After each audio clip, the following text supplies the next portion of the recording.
Hey, this is Kathy from Kathycooks4u, and welcome back to this glorious new kitchen that I have. I want to tell you, before we even start this great meal, to subscribe to my channel. Today on the menu, we are making Baja Style Fish Tacos. I used to live in San Diego, and I would get the most amazing fish tacos there. Whether it was a grilled fish or fried, they were excellent with homemade tortillas. Here, however, in Florida, the fish tacos come with a flour tortilla most of the time, and I am not thrilled about a flour tortilla with my fish taco. It should be corn. Baja Style Fish Tacos have corn tortillas, not flour.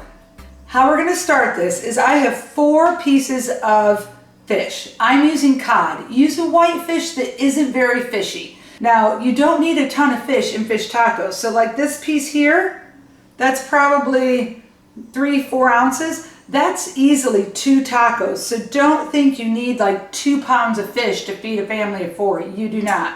How we're gonna start this is that we are going to put some flavor on our fish. Now, I am using a blackened seasoning that I just made up, and it'll be in the directions in the description down below.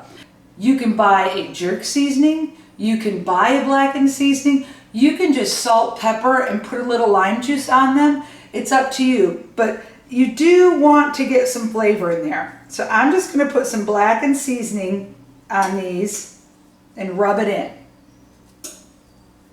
And then I'm gonna put them in an oven, 350 degrees, for just about 10 minutes. Fish is so quick. While our fish is cooking, we are gonna make a very simple sauce to go on it. You don't really put salsa on a fish taco. So we're gonna put, let's say, 1/4 cup of sour cream into a bowl. And then we're gonna also use about same amount of mayo and put that into our bowl. And about a tablespoon of lime juice. Get our salt in there, just a little bit. And then we're gonna stir this up and we're gonna taste it. So let's try this, see what this tastes like. It's good, but I want it limier. Now I squeeze lime on my fish tacos afterwards also. That's excellent. Now if you want to, you can add a couple sprigs of cilantro and put that in there too, just to give it some color and depth. But you don't have to also, because you're going to be putting cilantro on your taco at the end. Again, it's up to you because you're the cook, right? We also have shredded cabbage that we're using. We're going to be putting shredded purple cabbage on it. Why purple cabbage? Because purple cabbage has more antioxidants than regular cabbage. Why? Because it's purple. Same with onions.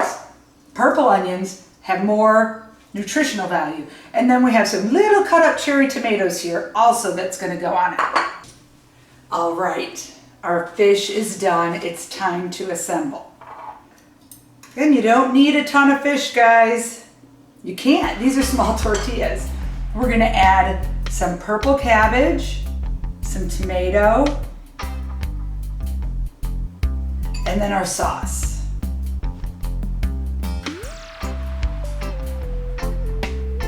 Now to this, we gotta put a little cilantro. I forgot to chop it, no biggie.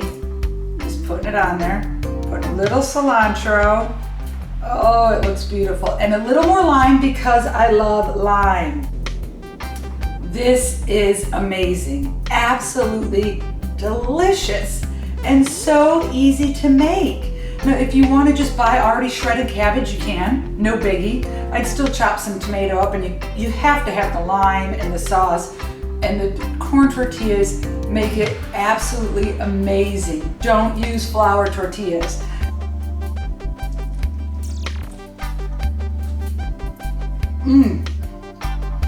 Thank you so much for watching. Click on the next video on how to properly heat tortillas up. Because a lot of times tortillas, when you buy them in grocery stores, they crack and break and your taco just falls apart. But I have found an amazingly simple way to make them not fall apart.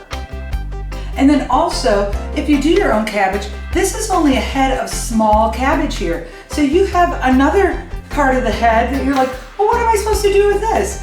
So I've provided another short, quick little video so you can figure out what to do with the rest of your small cabbage.